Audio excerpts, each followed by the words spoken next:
قرب قیامت کی علامتیں آج کل کیا ہیں؟ کون سی نشانیاں ہیں جو قرب قیامت کی شروع ہو چکی ہیں؟ اور یہ بھی جان لیں کہ کیا کیا فتنے ہیں، اور اپنے گریبانوں میں جھانک کر یہ بھی دیکھ لیں کہ کون کون فرمان مصطفیٰ کے مطابق ان فتنوں کی آگ میں جل رہا ہے، کس کس کے گھر یہ فتنے داخل ہو گئے ہیں، اور کس کس کے خرمن ایمان کو یہ فتنے جلا کے بسم کر رہے ہیں، اور کون کون ان فتنوں کے ہاتھ سے ہلاک اور برباد ہو رہا ہے۔ آقا علیہ السلام نے فرمایا کہ قرب قیامت کی علامتوں میں سے یہ ہے کہ بارش بہت ہوگی مگر فصلیں کم ہوں گی، قرآن اور دین پڑھنے والے بیان کرنے والے بہت ہو جائیں گے مگر دین کو سمجھنے والے بہت کم ہو جائیں گے۔ زہد، ورع، تقویٰ، روحانیت کی بات لوگ رسم اور روایت کے طور پہ کریں گے۔ پھر آقا علیہ السلام نے فرمایا، اسے ابو ہریرہ نے روایت کیا اور امام ابو نعیم نے حلیۃ الاولیاء میں درج کیا۔ پھر آقا نے فرمایا کہ قیامت کے قریب بڑے فتنوں میں سے یہ ہے، لوگوں دیکھو کون کون اس فتنے کی آگ میں جلس رہا ہے، جل رہا ہے۔ نوجوان بیٹے، نوجوان بیٹیاں، یا وفاداری محمد مصطفیٰ سے کرو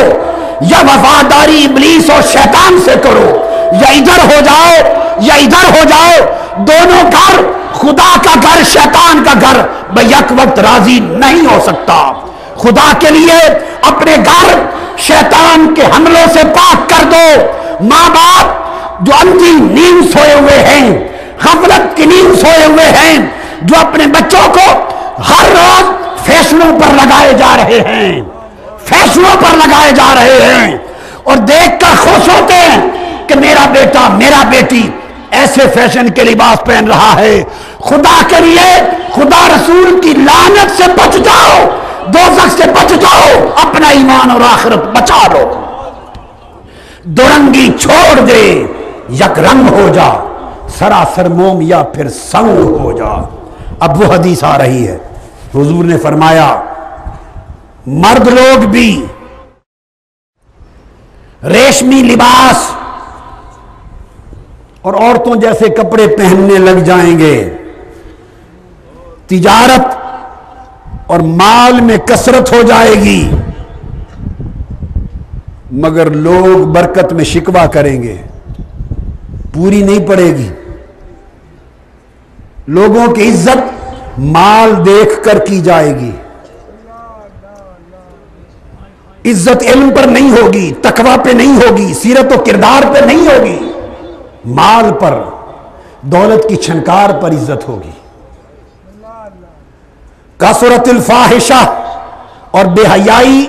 اور فحشکاری بڑھ جائے گی۔ اور بے حیائی کس طرح بڑھ جائے گی؟ لباس میں بے حیائی آ جائے گی۔ آج آپ کی عورتوں، بیویوں، بچیوں کے لباس وہی ہیں جو 8-10 سال پہلے تھے؟ بولیے۔ پنڈلی تک ہوتے تھے قمیض، اب آدھے جسم تک چڑھ گئے، چاک ایک ہی شکل کے کٹ میں بدل گئے، ایک ہی شکل کا کٹ آ گیا تاکہ نیفے بھی نظر آئیں شلوار کے، اور اوپر آدھا پیٹ بھی نظر آئے۔ یہ نیفے کن کو دکھاتی ہو؟ سوچو کن کو دکھاتی ہو؟ یہ پیٹ ننگا کن کو دکھانا چاہتی ہو؟ ایک کٹ قمیض کے جس سے ٹانگیں اور پٹ ننگے ہو جائیں سائیڈوں پر، یہ دکھانے کن کو دکھانا چاہتی ہو؟ اگر شوہر کو دکھانا تھا تو شوہر کے لیے تو گھر کافی ہے، اب کس کو دکھاتی ہو؟ سینے ننگے ہو گئے لباس میں، بازو آدھے ہو گئے، سر سے دوپٹے اتر گئے۔ فرمایا کثرت الفاحشہ، لباس میں، سر میں، بدن میں، کپڑوں میں، چلنے پھرنے میں، ہر طرف پورا جسم فاحشہ کاری کا مرقع بن جائے گا، گھر فاحشہ کاری کا مرقع ہوں گے۔ کثر النساء، عورتیں بڑھ جائیں گی، ناپ تول میں کمی ہوگی، بڑوں کی عزت نہیں کی جائے گی، چھوٹوں پر رحم نہیں کیا جائے گا، اور لوگوں کو پتہ بھی نہیں ہوگا ان کی کثرت کے ساتھ اولاد زنا کی ہوگی۔ لوگ سمجھیں گے ہمارے بیٹے بیٹیاں ہیں مگر وہ پرایوں کے ہوں گے۔ اولاد کثرت کے ساتھ بدکاری کی ہوگی، بدکاری اتنی زیادہ ہوگی، عورتیں یوں چلے گی باہر لباس پہن کر کہ آقا نے فرمایا کہ راستہ جاتے ہی لوگوں کی نگاہ پڑے گی اور بھیڑیوں کی طرح جھپٹ لی جائیں گی، راستوں میں جھپٹ لی جائیں گی، اور لوگ ان سے کہیں گے بھائی ادھر راستے میں کیوں پڑ گئے، ذرا ایک طرف لے جاتے، دل بھیڑیوں کے ہو جائیں گے۔ اور پھر آقا علیہ السلام نے فرمایا رحم خونی رشتے کٹ جائیں گے، بہن بھائی اعزا قارب غریب ہیں، کسی کی غربت کی کوئی پرواہ نہیں کرے گا، قطع رحمی ہو جائے گی، دوسرے کا مال ناحق چھینا جائے گا، تسفک الدماء، خون بہائے جائیں گے، قرابت دار شکوے کریں گے کہ یہ میرے رشتہ دار بڑے ہیں میری پرواہ نہیں کرتے، سائل چکر لگائیں گے، طواف کریں گے مگر ان کو حاجت مندوں کو پیسہ نہیں دیا جائے گا۔ اور فرمایا اللہ کا قرآن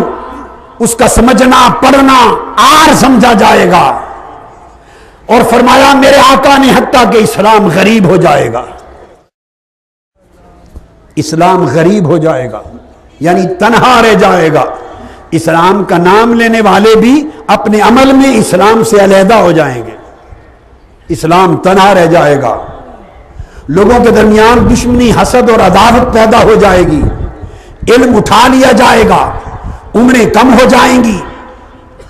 اور سب سے بڑی علامت پھر فرمایا کہ جو بددیانت ہیں انہیں امین اور امانت دار سمجھا جائے گا، جو بددیانت ہیں انہیں امانت اقتدار دی جائے گی، انہیں چنا جائے گا، انہیں منتخب کیا جائے گا،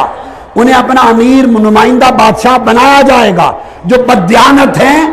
ان کے سر پہ تاج رکھا جائے گا، جو امانت دار ہیں ان پر تہمت لگائی جائے گی،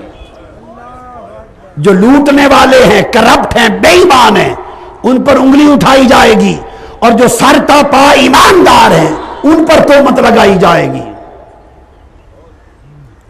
اور پھر فرمایا وَيُصَدَّقُ الْكَاذِبُ، جھوٹے کو سچا کہا جائے گا، وَيُكَذَّبُ الصَّادِقُ، اور سچے کو جھوٹا کہا جائے گا اور جھوٹے کو سچا کہا جائے گا، قتل و غارت عام ہو جائے گی، مکان محلات اونچی بلڈنگیں بنیں گی، اولاد والدین کی نافرمان ہو جائے گی، بغاوت حسد اور دل کی تنگی عام ہو جائے گی، لوگ ہلاک ہونے لگ جائیں گے، جھوٹ کثرت کے ساتھ بولا جائے گا، سچائی کم ہو جائے گی، لوگوں میں اختلاف پھیل جائے گا، ہر ایک کے شخص کے دل میں دوسرے کے بارے میں بدگمانی ہوگی، بدگمانی عام ہوگی، جہالت عام ہوگی، خطبا خطاب کرنے والے تقریریں کرنے والے خطیب جھوٹ بولیں گے، جھوٹ بولیں گے، اور میری امت کے سب سے بڑے شریر طبقہ بن جائیں گے، اور تقریریں کرنے والے مالدار لوگوں کی تعریفیں کریں گے، خوش آمدیں کریں گے تاکہ ان سے پیسے ملیں۔ اور فرمایا 3 چیزیں ناپید ہو جائیں گی، ایک حلال کا روپیہ، حلال کا روپیہ ناپید ہو جائے گا، ایک وہ علم جس سے فیض حاصل ہو سکے ناپید ہو جائے گا، اور اخن فی اللہ عز و جل، اور ایک صرف اللہ کے لیے دوستی اور محبت خال خال رہ جائے گی۔ پھر آقا علیہ السلام نے فرمایا وہ وقت آئے گا، انتہا ہو گئی، فرمایا اس امت میں پھر وہ وقت آئے گا کہ مرد مردوں سے نکاح کریں گے، گے سوسائٹی آ جائے گی، یونی سیکسول سوسائٹی آ جائے گی۔ ابھی گے سوسائٹی، مردوں کا مردوں سے نکاح کرنا، ابھی یہ قانون مغرب میں پاس ہونا شروع ہو گئے ہیں، 5 ملکوں میں پارلیمنٹس میں یہ قانون پاس ہو چکے ہیں، اور مرد مردوں کے ساتھ نکاح کر کے رہنے لگ گئے ہیں۔ ان کے محلے بن گئے. میرے آقا نے جو فرمایا تھا بہت کچھ ثابت ہو چکا, بہت کچھ ہو رہا ہے اور سب کچھ ثابت ہوگا, مگر دیکھنا یہ ہے کہ کیا تاجدار کائنات یہ سب کچھ ٹھنڈے دل سے فرما رہے تھے؟ یہ ظلم بیان فرما رہے تھے کہ یہ ہلاکتیں ہوں گی, تباہیاں ہوں گی, بربادیاں ہوں گی, ایمان غارت ہوں گے, شرم و حیا برباد ہوں گے, امن تباہ ہوں گے, تب قیامت قریب آئے گی.